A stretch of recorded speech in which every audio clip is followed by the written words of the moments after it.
Buenas tardes con todos alumnos. El tema a continuación es las enfermedades eritematodo-descamativas, de la cual primero vamos a mencionar a la psoriasis.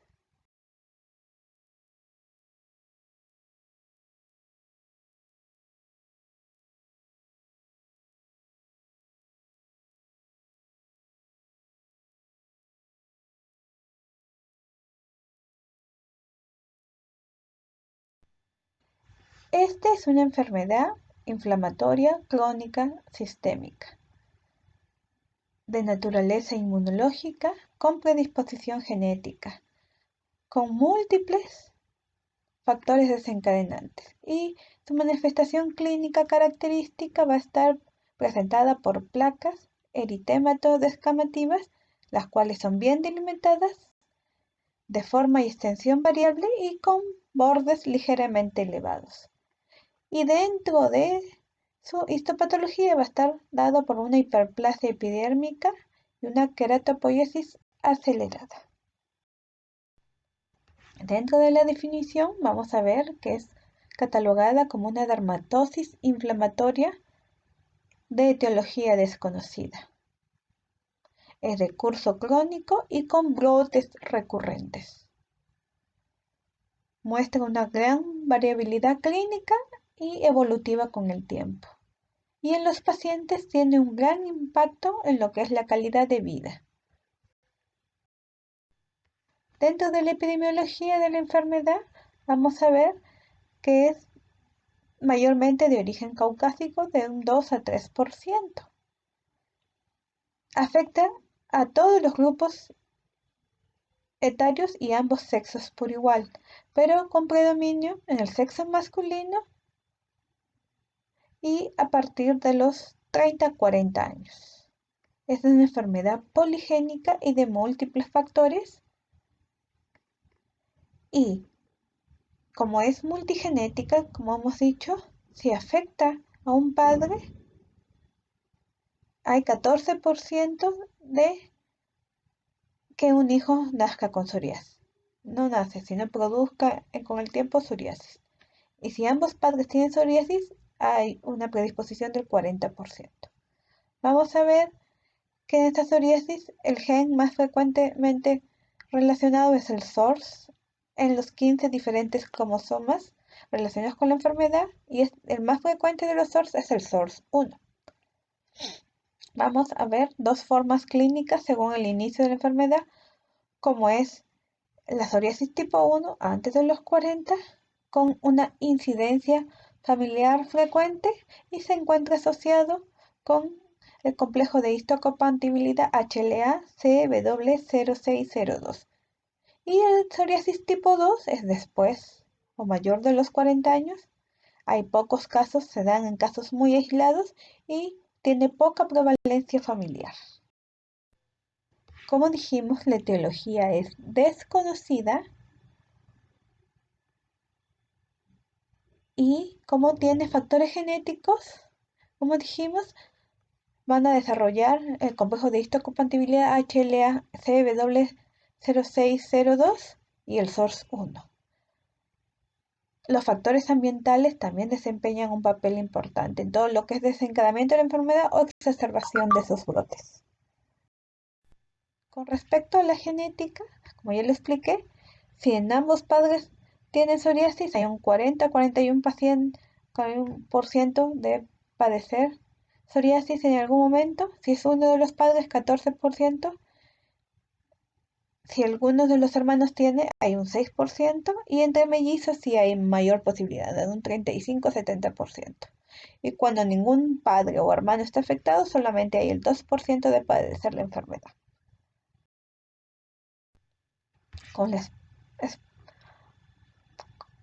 Con la patogenia, como les dije, se considera una enfermedad inflamatoria de base inmunológica y va a depender de la activación de linfocitos, en especial los Th1, ¿no?, que van a surgir como respuesta a estos antígenos o autoantígenos que van a ser desconocidos y cuyo resultado final es un defecto en lo que es la regulación del cambio y la diferenciación epidérmica.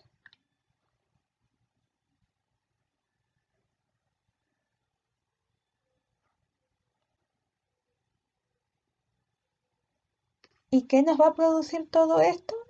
Lo que dijimos a comienzo de la exposición, va a provocar una hiperplasia de la epidermis debido a la infiltración de estas células inmunes. Y en el cuadro inflamatorio de la psoriasis intervienen tanto elementos de la respuesta inmune innata como de la respuesta adaptativa, ¿no? Y entre los primeros, la innata, se encuentran las células dendríticas presentadoras de antígenos, los queratinocitos, neutrófilos, macrófagos, células NK o los natural killer, y entre los segundos, que la respuesta adaptativa, los linfocitos TCD4 y los CD8 positivos.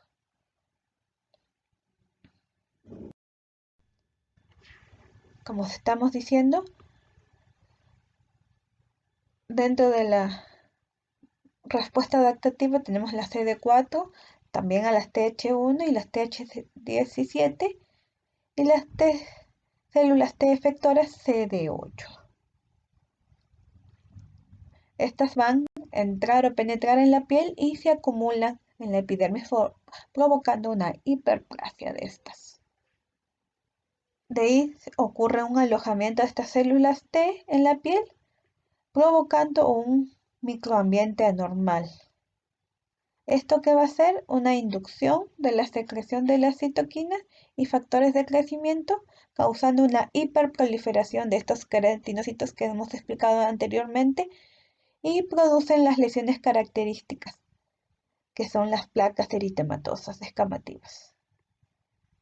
Y las interacciones entre las células TCD4 y las células TCD8, más las células dendríticas queratinocitas, van a provocar, como le dijimos antes, un aumento de las citoquinas de tipo TH1 y las TH17, y factor de nucleosis tumoral alfa e interleuquina 17.2.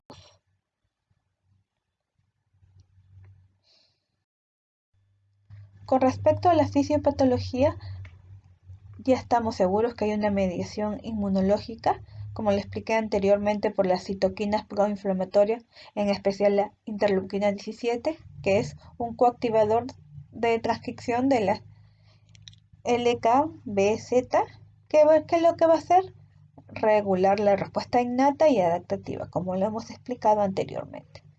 ¿En qué va a consistir? Como ya le hemos dicho, en una hiperproliferación celular. ¿Qué va a hacer esto? Aumentando todo lo que es las células madres epidérmicas, síntesis de DNA, acortamiento del ciclo celular de los queratinocitos y una disminución de lo que es el recambio celular epidérmico. También va a provocar una diferenciación anormal de la epidermis, como por ejemplo en las queratinas. También se ha visto un infiltrado celular inflamatorio, dentro de ellas las células dendríticas, macrófagos, linfocitos T y neutrófilos, ¿no? Donde encontramos que en la fase inicial y en la placa activa podemos encontrar CD4 en mayor abundancia que los CD8 no activados. Y en la fase resolutiva podemos encontrar CD8 activados mayores que los CD4, ¿no? Y en los cambios, dentro de los cambios vasculares, que va a provocar una mayor expresión de la BEG, el factor de crecimiento, aumentando el número de capilares. Entre ellos van a ser tortuosos y ectásicos, y esto va a provocar una migración leucocitaria hacia la piel y un aspecto rojizo. Por eso es el aspecto rojizo de las lesiones.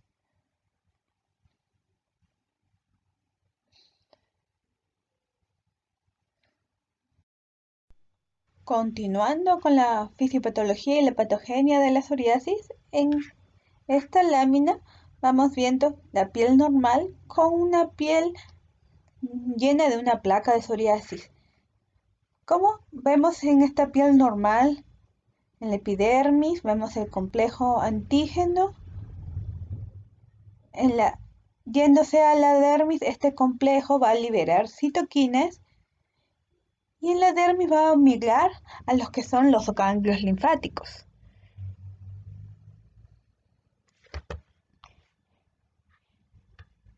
En ello vamos viendo las diferentes células como las TCD4, el APC cíclico, los linfocitos Th1, Th2, Th17 y el T regulador. Todo esto vamos viendo en la epidermis.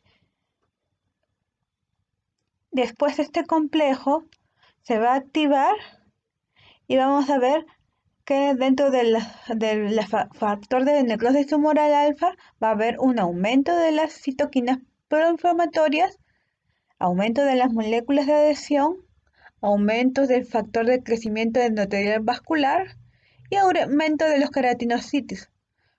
Como dentro de ellos, como por ejemplo, la interleuquina 8 y la TGF fracción beta. ¿Qué se va a producir esto? Estos cambios van a producir la quimiotaxis, la proliferación epidérmica y la angiogénesis, la nueva formación de estos vasos. Y todo esto va a producir una hiperproliferación en la epidermis, en los queratinocitos y el engrosamiento de este epidermis, que va a traducir en lo que es la placa de psoriasis.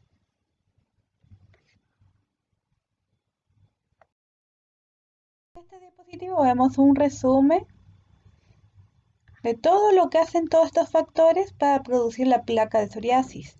Como dijimos, todo esto comienza en la epidermis, donde hay un engrosamiento epidérmico.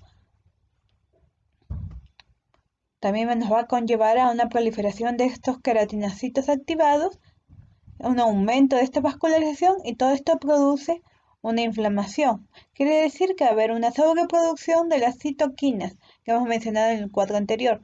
La interleuquina 17, factor de necrosis tumoral alfa, la interleuquina 23. Todo esto va a hacer que haya un aumento de inflamación sistémica, va a activar el sistema inmune adquirido, el inmune innato, y dentro del sistema inmune adquirido vamos viendo el AMP cíclico que va a convertirse en AMP y vamos viendo las células inmunes activadas. Todo esto contribuye al engrosamiento epidérmico, como lo vamos a ver en las placas de psoriasis.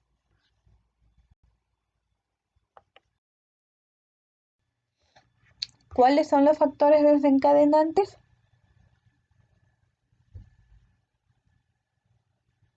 Vamos viendo los factores infecciosos, dentro de ellos el estreptococo beta hemolítico, estafilocócicos, cándida, HIV, factores psicológicos por la liberación del neuropéptido sensitivo, que es la sustancia P, factores físicos como el trauma, el fenómeno de Koebner, las liberaciones de las citoquinas.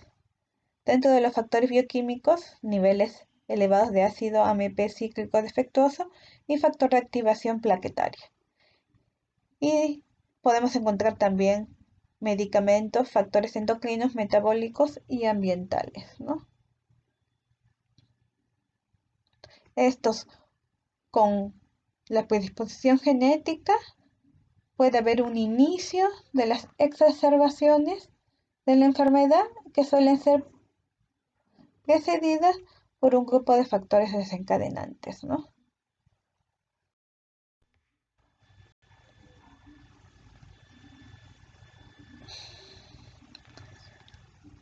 Dentro de la patogenia, vamos a ver que hay un aumento de la proliferación de las células endoteliales. Factor de crecimiento fibroblástico, factor de crecimiento endotelial vascular, de necrosis tumoral alfa y alteración de la inmunidad humoral, tanto innata como adaptativa, ¿no?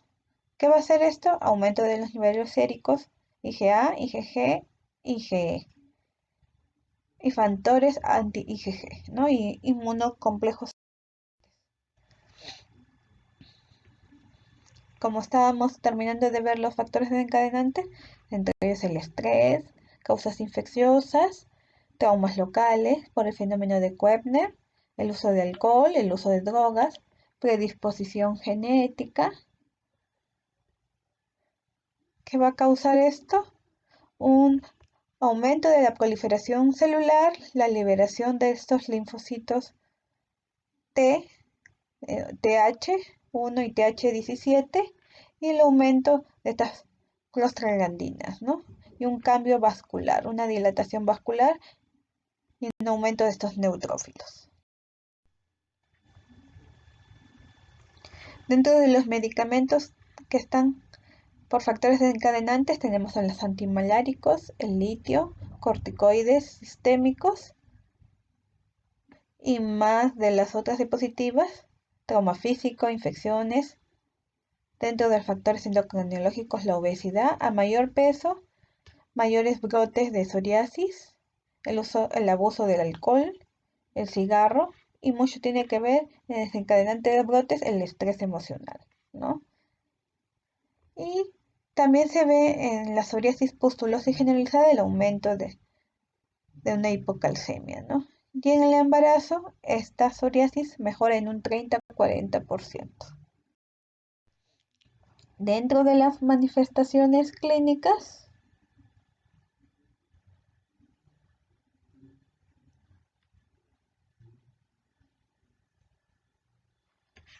puede afectarnos piel, uñas, articulaciones, y consiste en una erupción o placas eritemato escamosas bilaterales y simétricas.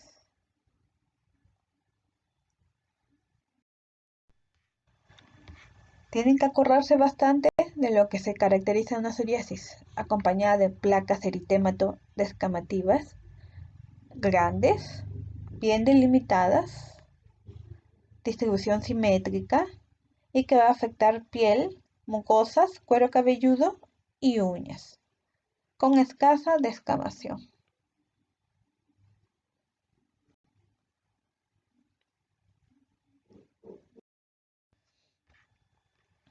Vamos a ver el signo de Auspitz, que es dentro de una escama. Vamos a sacarle esa escama. Vamos a ver el borde eritémato descamativo, ¿no? Ese es el signo de Auspitz. El fenómeno de Koepner se ve cuando hacemos presión sobre la placa eritematosa, dejando un gran eritema en esa zona. Es por trauma local. Otra foto más de un paciente con psoriasis donde vemos grandes placas eritemato descamativas de bordes delimitados, algunas induradas, y se encuentran en zonas extensoras, en pliegues y en cuero cabelludo.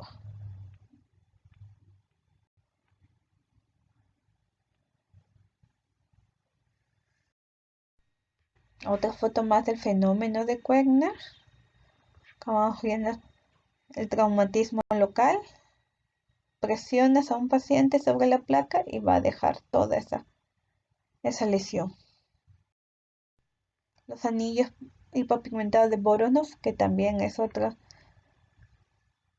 clasificación donde vamos a encontrar en los pacientes con psoriasis, son placas de bordes delimitados en forma de anillos. Como ya dijimos, la localización: cuero cabelludo, codos, rodillas, zona periumbilical, región sacra, y son erupciones simétricas con prurito o quemazón.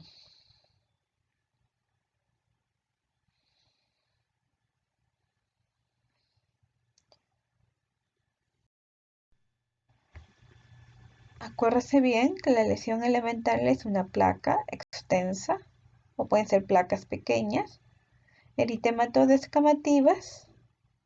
de diversos tamaños. De tonalidad va yéndose de eritemato a eritemato violáceas, cubiertas algunas con escamas nacaradas con bordes delimitados. Según los patrones clínicos de la presentación de la psoriasis, Tenemos a la psoriasis en placas, la psoriasis en gotas. Dentro de la psoriasis en placas es la más frecuente, de un 80-90% de los pacientes, que consiste en placas múltiples que son simétricas y de diámetro variable, que se encuentran en zonas extensoras de miembros, troncos, sacro y cuero cabelludo. A diferencia de la psoriasis en gotas, que son pequeñas pápulas, eritématos descamativas en tronco y extremidades.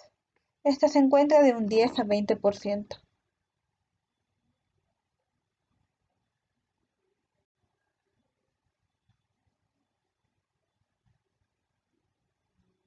Y la psoriasis en gotas normalmente es una presentación inicial después de una infección por estreptococo, aunque no todos evolucionan a psoriasis en placas.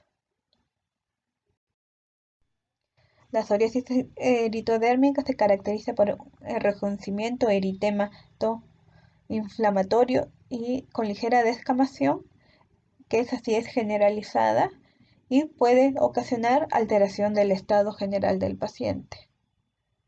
Es una variante rara de la psoriasis, puede presentarse del 1 al 5% de los pacientes,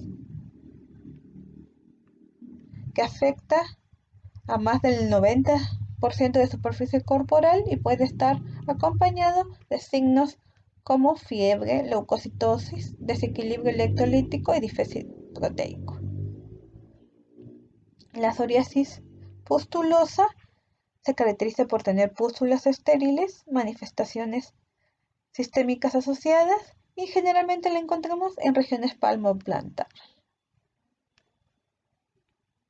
Y este tipo clínico puede variar desde las formas localizadas, como la pustulosis palmoplantar, y la dermatitis continua o de Halopo, en las que las pústulas inflamatorias se concentran en los que son las falanges distales de los dedos de las manos, de pies o de ambos, y se asocian con frecuencia a anormalidades severas de las uñas. Y la psoriasis pustulosa generalizada, o conocida como psoriasis de von Schumbusch, que puede coexistir con la psoriasis eritrodérmica.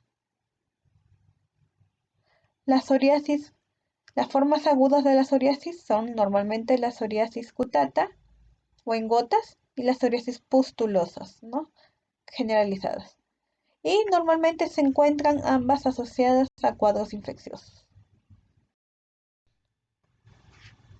Comenzando por la psoriasis vulgar o en placas, como les dije, están en el 90% de la población, placas rojas, escamosas y simétricas, encontradas en regiones extensoras como codos, rodillas, cuero cabelludo, área lumbosacra baja, nalgas, en genitales, región umbilical y región interglútea. Acá encontramos una placa extensa de bordes delimitados con descamación central. También la podemos encontrar como placas eritematosas descamativas en región de periauricular y muy frecuentemente en la piel cabelluda. Las psoriasis cutatas, como le explicamos antes, son pequeñas pápulas confluentes, algunas forman pequeñas placas de 0.5 a 1.5 centímetros. Se encuentran normalmente en tronco y parte proximal de extremidades. Normalmente en adultos jóvenes se encuentra muy relacionado con el anticuerpo de histocompatibilidad HLA CW0602 y, como les dije al comienzo, esta es la forma inicial de una infección estreptocócica.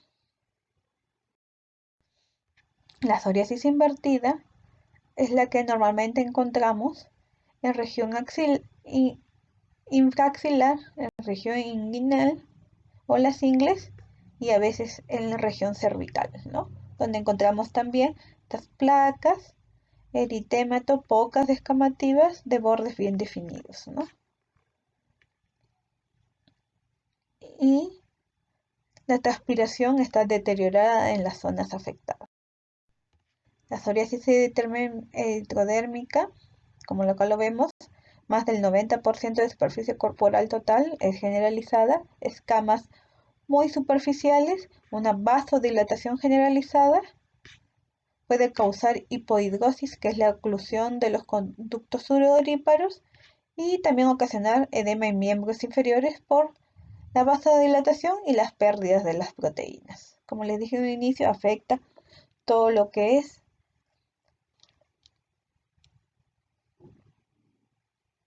la parte sistémica del paciente. La psoriasis pustulosa, o llamamos a la von Wunsch, que es la generalizada y la localizada. La generalizada es precedida por otro tipo de enfermedad o infecciones, etiología también desconocida, desencadenantes las mismas que cualquier psoriasis, infecciones, fenómenos traumolocales como el fenómeno de Koebner, suspensión de corticoides orales. Esta sí ocasiona fiebre por varios días y es una erupción súbita, generalizada de pústulas, pero caracterizada porque son pústulas estériles, de 2 a 3 milímetros. Acá podemos ver que va a afectar todo lo que es la matriz unguial y estos pequeños hoyuelos es el pitting. Alteraciones unguiales, la onicorexis. Otra clase es la artritis psoriásica, que es una enfermedad inflamatoria de las articulaciones que aparece en un 20% de los pacientes con psoriasis, generalmente mucho tiempo después de las manifestaciones cutáneas iniciales, y en raras ocasiones puede aparecer pequeñas manifestaciones cutáneas, ¿no? Afecta a articulaciones pequeñas de las manos, en los pies, articulaciones interfalángicas, ocasionando poliartritis, artritis distal interfalángica, y en ocasiones también afecta a grandes articulaciones, como la oleoartritis. Y alrededor de los 40% de pacientes con artritis psoriásica presentan afectación de la columna vertebral, con espondilitis y sacroileitis. Es típica afectación asimétrica de las articulaciones, no es simétrica como la afectación cutánea.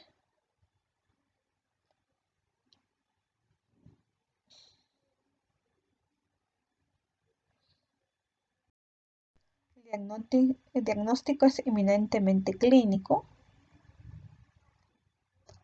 y en pocas ocasiones es necesario la biopsia. El diagnóstico diferencial es amplio y distinto, diferente, dependiendo de las zonas donde se ubique.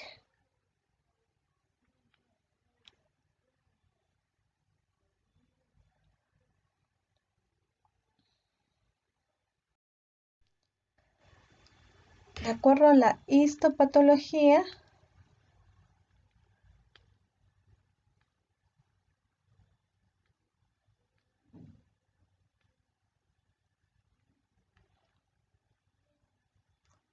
desde el punto de vista histológico, la psoriasis se caracteriza por la presencia de una hiperplasia de la epidérmica. Acá va a haber acumulación de células inflamatorias de la dermis, como los neutrófilos y los linfocitos T. Va a haber dilatación de estos y proliferación de los vasos sanguíneos en la epidermis. Y un aumento de vascularización que se va a deber a los factores angiogénicos, ¿no? Como el factor de crecimiento del endotelio vascular, cuyos niveles se encuentran elevados en estas placas psoriásicas. ¿Qué más vamos a encontrar? Los abscesos de Monroe, que son las acumulaciones de los polimorfos nucleares, una acantosis en la porción interaxilar y en la dermis una papilomatosis, ¿no? Con abundante infiltrado linfocitario vascular. Dentro de los diagnósticos diferenciales,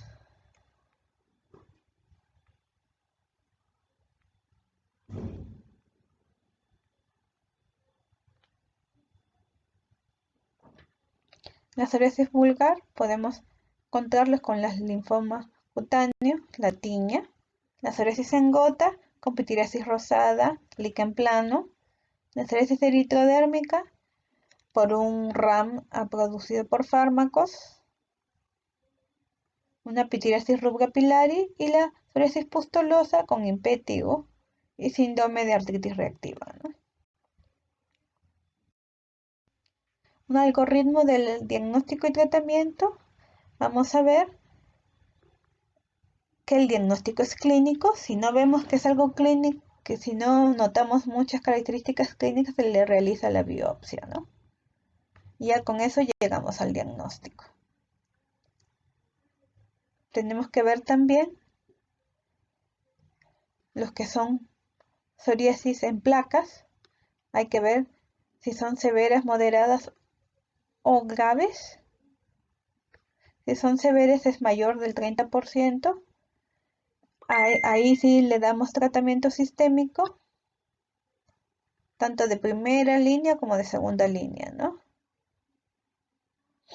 Y también los biológicos. Si es tratamiento moderado, podemos darle fototerapia, tanto de banda ancha como de banda estrecha, y de segunda línea en la puba.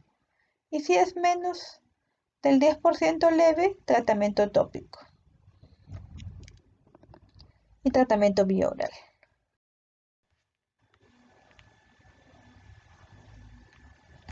Dentro del tratamiento tópico es para los casos ligeros y también moderados. Se puede usar también combinado con el uso de fototerapia y tratamiento sistémico. Los más frecuentes o de primera línea son el uso de corticoides tópicos, y dentro de ellos el de primera línea es el clobetasol, ¿no? También podemos usar los análogos de la vitamina D o el calcipotriol, que tiene una acción antiproliferativa sobre los queratinocitos. Y, como les dije, va acompañado de fototerapia. Dentro del tratamiento sistémico podemos usar el metrotexate y el acitretino.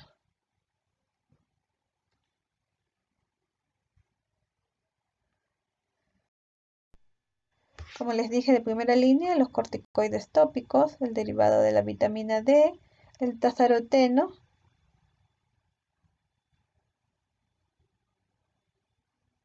que es un derivado de la vitamina A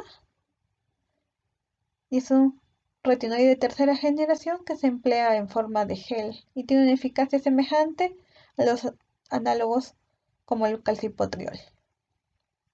Y claro, acompañado de la fototerapia. ¿Cómo se van a usar? Corticoides tópicos potentes hasta 4 semanas y de ahí vamos bajando gradualmente de 1 a 2 veces por semana hasta obtener el control. Segunda línea, como le dijimos, el uso de agentes sistémicos.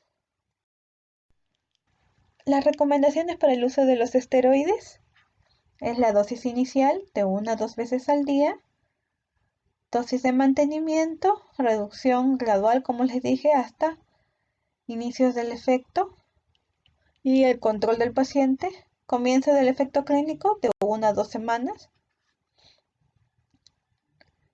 y siempre van acompañados de otros tratamientos tópicos, ¿no?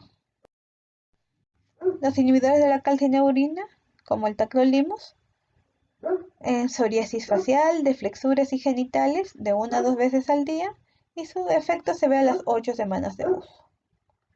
Efecto secundario puede causar prurito e irritación.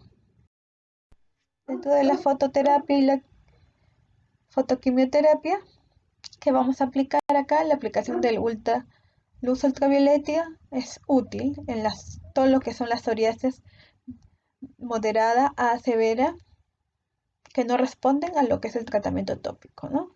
¿Esta qué hace? Induce las células T reguladoras y supresoras a eliminar células T patológicas. Y su uso prolongado se va asociado, sí, a alto riesgo de cáncer.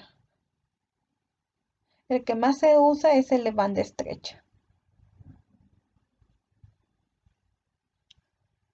Y como vamos viendo, si causa en algunas personas lesiones cancerosas, hay que ver si hay alguna lesión cancerosa o premaligna, ¿no? Y también hay que valorar si hay una lesión oftalmológica. Y solicitar pruebas sistémicas como lana y anti-RO, en caso de ser positivos, está contraindicada la fototerapia. El metotrexate, que es dentro de los tratamientos sistémicos,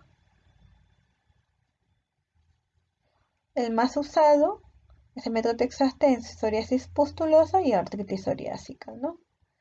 ¿Qué vamos a ver? Es un antimetabolito del ácido fólico. Es un inhibidor competitivo de la enzima dihidrofólico reductasa, ¿no? Que va a hacer reducción del hidrofólico en tetrahidrofólico. Y esto es indispensable para la síntesis de ADN. ¿Qué acción tiene? Antiinflamatoria, antiproliferativa e inmunosupresora. Y sus indicaciones, como les dije al comienzo, es en psoriasis pustulosa y en artritis psoriásica. Dosis de 12.5 a 25 miligramos semanales. Eficacia, vamos a ver su eficacia clínica de las 8 a 12 semanas. Va acompañado del ácido fólico, 1 miligramo por día. Y si no hay respuesta con 20 miligramos, no se debe aumentar la dosis. Continuamos con 20. Cada semana comenzamos con 12.5 y cada semana podemos ir agregando 2.5 miligramos. Dentro de los agentes biológicos usados son productos de células vivas generados genética y biotecnológicamente, que incluyen citoquinas, proteínas de fusión compuestas por moléculas de superficie y fragmentos constantes de inmunoglobulinas, ¿no? Y anticuerpos monoclonales. Estos van a actuar a nivel molecular compensando el desequilibrio de la regulación del sistema inmune. En general son eficaces y seguros, pero deben tomarse precauciones, ¿no? Como la posibilidad de incremento de riesgos con infecciones oportunistas, como la tuberculosis, desarrollo de enfermedades neurológicas, como lo vamos a ver a continuación. Pueden ir acompañados de fototerapia, enfermedad concomitante, también puede ir acompañado de metotrexate o ciclosporina, y se utiliza en enfermedad grave inestable y en pacientes con... Vamos a ver una proliferación de los linfocitos T. Esto va a comenzar a bloquear su activación. Acá podemos usar acompañado del ciclosporina o el tacrolimus, y que vamos viendo que esto se va a convertir en el complejo histopatológico, que es el HLA-CW0602, que lo vamos a catalogar en este caso como un autoantígeno, ¿no? Esto va ayudado de las TH1, va a convertirse en factores de necrosis tumoral alfa. Los anti-TNF son el infliximab, etanercept, adalimumab, que es el que más se utiliza acá en el Perú. También podemos bloquear la vía de la interleuquina 23, de la TH1 a la TH17 por medio de la ustekinumab, del TH17 de polimorfos nucleares por medio de la interleuquina 17, causando inflamación crónica, ¿no? Y esto podemos ayudarles también con corticoides tópicos, sulfasalacina y metotrexate. Dentro de las conclusiones, es una enfermedad inflamatoria crónica recurrente caracterizada por presencia de placas eritémato-descamativas, generalmente simétricas. La psoriasis vulgar es la más frecuente, diagnóstico mayormente clínico, raramente se toma biopsia y principalmente el tratamiento está a base de corticoides tópicos en enfermedad leve a moderada y de hidratantes. Y hay que darle mucho soporte psicológico porque va a influir en la calidad de vida del paciente.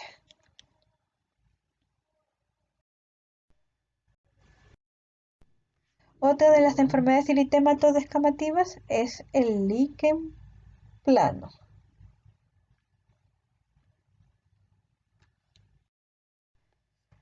Aspectos históricos. Fue visto por primera vez en 1869 por Erasmus Wilkinson y en el 79 por Pincus, quien describió el término de reacción alérgica. Definición clásica: es una enfermedad inflamatoria crónica, pápula escamosa que afecta también a piel, mucosas, uñas y... Hay que recordar, es la enfermedad de las 4P. Como dije, va acompañado de pápulas, que son de forma poligonal, de una coloración eritemato-purpúrica y va acompañada de prurito. La epidemiología es distribución mundial, prevalencia global, predilección por mayor al sexo femenino a partir de los 30 años, y en niños se ve afectación del 1 al 5% hasta los 10 años. En las mujeres va de los 30 hasta los 60 años y en los hombres va de los 40 y 50. La etiología, también desconocida, pero va a haber una teoría que va a haber una reacción inmunológica puede ser ocasionado por virus, dentro de ellos el virus de la hepatitis C, herpes virus tipo 6 o 7, contacto alérgico con metales, dentro de ellos el más común al oro, autoanticuerpos generados por el mismo paciente por medio de una neoplasia subyacente, y dentro de los fármacos los diuréticos y antipalúdicos. Como les dije, de origen idiopático, puede verse aspectos genéticos, infecciosos, psicológicos, inmunológicos, asociado a fármacos como antihipertensivos, antibióticos, AINES, antimaláricos, diuréticos, asociados a otras enfermedades como colitis ulcerosa y asociados a neoplasias. La patogenia, como les dije, va a haber un reconocimiento de los antígenos específicos. Esto va a ser una activación de los linfocitos T citotóxicos y va a ocasionar una apoptosis de los queratinocitos. Estos se van a fijar alfa-cosis de temoral alfa y va a haber una fijación del ligando Fas y un ingreso de la coenzima B. Y esto todo va a producir el... Hay dos tipos: el líquen plano clásico, realizado por pápulas poligonales de superficie plana, caracterizado por coloración eritemato-violácea, de distribución simétrica y bilateral. Y en la parte superior podemos ver una ligera descamación y se acompañan localizadas en extremidades superiores, pero respeta la cara. Y podemos encontrar también el líquen plano invertido, que va a afectar tanto como la psoriasis en región axilar, región inguinal y región inframamaria. Y dentro de las pápulas poligonales podemos encontrar las ligeras estrías de Wickham. Manifestaciones crónicas comienzan normalmente con máculas que se van confluyendo formando pápulas poligonales, y en un tercio de casos estas se van propagando. Distribución simétrica bilateral, áreas de pliegues y muñecas. Como les dije, extremidades superiores e inferiores, no afecta cara, y el compromiso palmoplantar es infrecuente. También hay otro tipo que es el líquen plano anular, que van a saber las agrupaciones arciformes, área limpia central, frecuentes en pene y escroto, y representa el 10% de los casos. Dentro de ellos tenemos el líquen plano lineal, que viene a adoptar un patrón lineal después de un traumatismo, como el fenómeno de Koebner. Vamos bien, una erupción espontánea y frecuentemente en el líquen plano hipertrófico son las lesiones sobrelevadas de coloración eritemato-violácea, gruesas o hiperqueratósicas, frecuentemente en regiones tibiales y articulaciones interfalángicas, con abundante prurito, pero tienden a dejar cicatriz al curar. Líquen plano ampollar se desarrollan en el interior de una pápula, en la ampolla extensa, y se localizan con frecuencia en extremidades inferiores. El líquen plano folicular son pápulas queratósicas formando placas, normalmente en cuero cabelludo, normalmente en cualquier área donde haya área de pelo, dejando como secuela una alopecia cicatrizal. El líquen plano mucoso oral, que lo encontramos en forma reticular, en placas, atrófica, erosiva ulcerosa y en ampollares. El reticular es el más frecuente. ¿Cómo lo vamos a encontrar? Son líneas blanquecinas sobreelevadas de forma arboriforme y va a formar un entramado reticular, frecuentemente en mejillas y suele ser bilaterales. Y el erosivo ulceroso de forma atrófica, adelgazamiento del epitelio y pueden dejar apareciendo una erosión o ulcerosa. Esta sí es dolorosa y causa. La de tipo placa son lesiones elevadas que no se desprenden al raspado, de aspecto granuloso y textura ruda, localizadas en lengua y encía. Atrófica, vamos viendo, es una área rosada, eritematosa, donde se van a ver pequeños vasos en las áreas inflamadas, donde se fue frecuentemente en la lengua, y se van a ver depapilaciones en el dorso de la lengua, y van a causar escozor. El líquen plano mucoso genital es el menos frecuente, más frecuente en varones que en mujeres, y van formando igual pápulas poligonales, cuerpo de pene, y pueden hacer lesiones anulares. El líquen plano plantar son placas escamosas, gruesas, con mucho prurito y van a dar un aspecto de callosidad. El líquen plano unguial, vamos a ver un adelgazamiento de la lámina unguial formando estos surcos longitudinales donde va a haber una fragmentación distal aquí de la placa unguial, una hiperkeratosis subunguial y formando un pterigion dorsal. Esto que va a producir una reacción liquenoide inducida por fármacos o metales. Lo vimos en un comienzo. Los más frecuentes, el oro, los antipalúdicos y los diuréticos. Dentro de la histopatología que vamos a ver, la hiperkeratosis compacta y una acantosis irregular formando estas crestas papilares se van a ver en diente de sierra. También vamos a ver infiltrado inflamatorio en banda y estos espacios de Maff-Joseph. El tratamiento vamos a dividirlo en tópico y sistémico. Dentro de los tópicos, la primera línea, los corticoides tópicos. Podemos usar la fototerapia. Y dentro de los sistémicos, los corticoides a la cabeza, los retinoides como la citretino y la isotretinoína. Y de segunda línea, el micofenolato, la zatropina y la ciclosporina.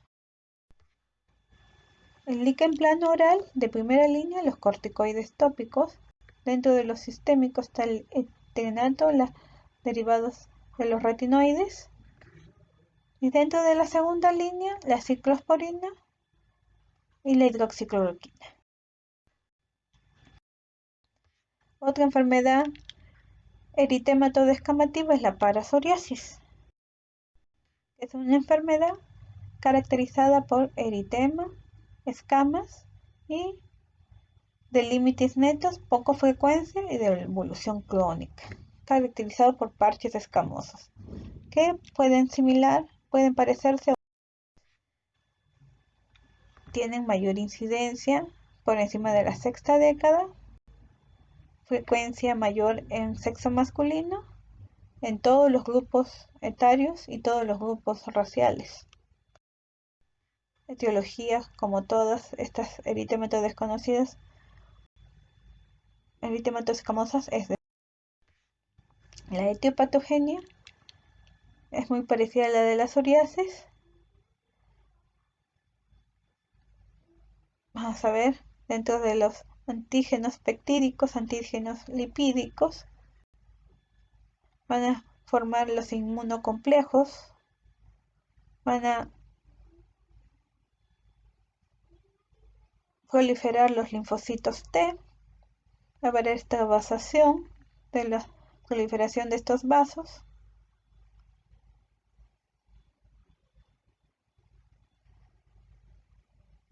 Y en eso se traduce el eritema que puede.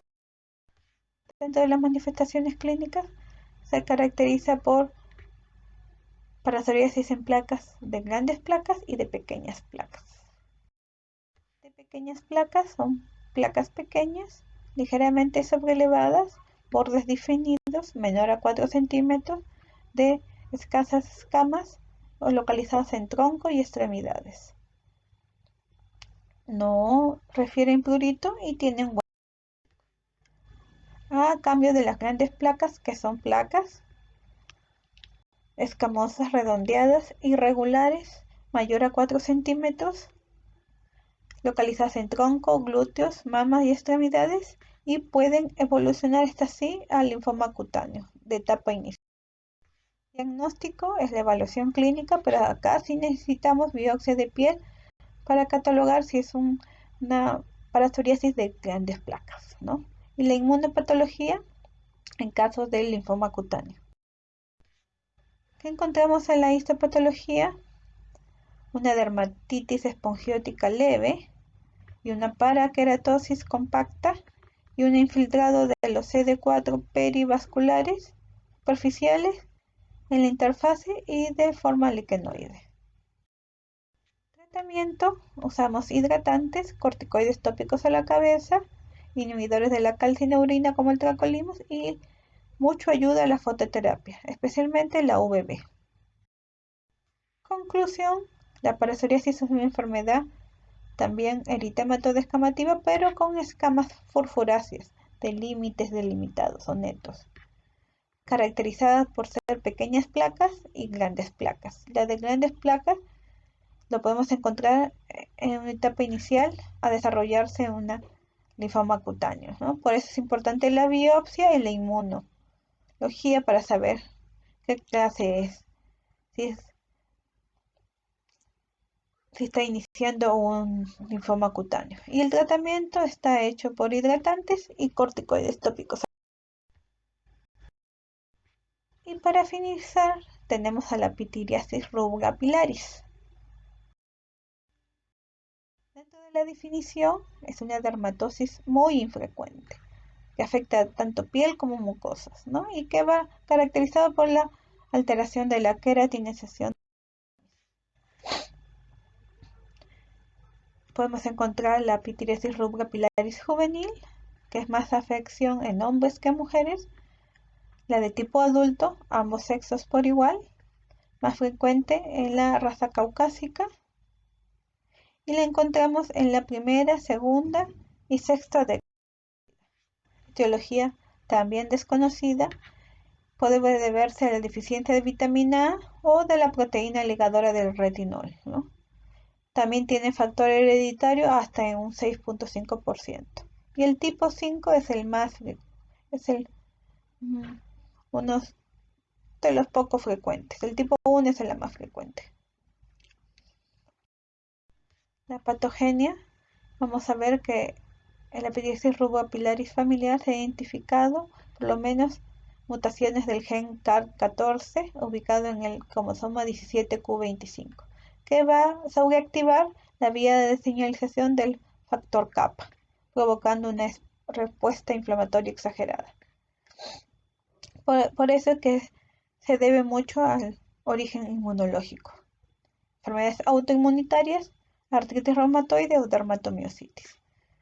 La pityriasis rubra pilaris juvenil con frecuencia es precedida a un cuadro infeccioso, o también a desencadenantes físicos como traumatismos, exposición a la luz ultravioleta y debidos a estados emocionales, como el estrés. Manifestaciones clínicas: es una hiperkeratosis folicular y keratodermia palmoplantar con formación de placas de color rojo anaranjadas, ¿no? presentando islotes de piel normal. Acá está la clasificación de la 1 hasta la 6. La 6 es debido a la asociada con VIH. Las más comunes son de la 1 a la 5. La 1 es la más común, la clásica del adulto con mayor al 50%, que causa eritrodermia generalizada y un curso crónico. A los 3 años se ve algo de alivio. La 2, atípica del adulto, en un 5%, está una mezcla de hiperkeratosis folicular y lesiones ictiosiformes, también de forma generalizada, y esta existe una evolución crónica de mayor de 20 años. La clase tipo 3, que es la clásica juvenil, 10%, similar a la tipo 1 del adulto, y aparece en los primeros años de vida, también generalizada y alivio en 1 o 2 años. La 4 es la circunscrita juvenil, que encontramos en el 25% de los pacientes. En los niños preadolescentes encontramos placas de eritémato descamativas bien delimitadas. Es distribución localizada y su curso es incierto. Normalmente se alivian al final de la adolescencia. La 5, la típica juvenil, muy infrecuente en un 5%, inicia en los primeros años de la vida, formando hiperkeratosis folicular de forma generalizada y de curso crónico. Y la 6, que es asociada a VIH, es similar al tipo 1 del adulto, con inicio variable relacionado a acné, conglobata, hidradenitis supurativa y líquen espinuloso, de forma generalizada, y responde muy bien a terapia antirretroviral. El diagnóstico es, sí es clínico más histológico para saber qué tipo de la clasificación es del 1 al 6. Por eso se debe hacer la biopsia para ver el subtipo, edad de inicio, extensión del compromiso y tiempo de evolución y antecedentes. En la histopatología normalmente no son comunes o patognomónicos, pero sí se puede evidenciar una acantosis irregular, crestas papilares engrosadas y acortadas, más una hipergranulosis compacta, que va formando un tablero de ajedrez.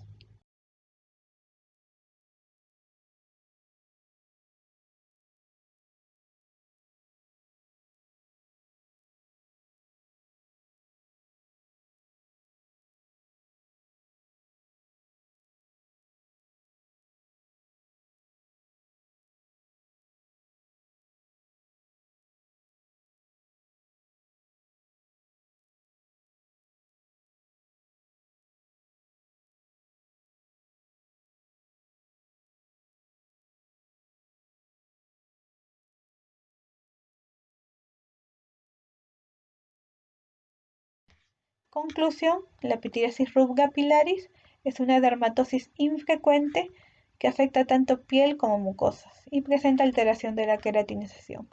Según la clasificación tenemos 6 tipos, siendo la más frecuente la tipo 1, que es la clásica del adulto, y la menos frecuente la tipo 6, que va acompañada de VIH. Tratamiento principal con corticoides tópicos o retinoides, y ayuda mucho la fototerapia.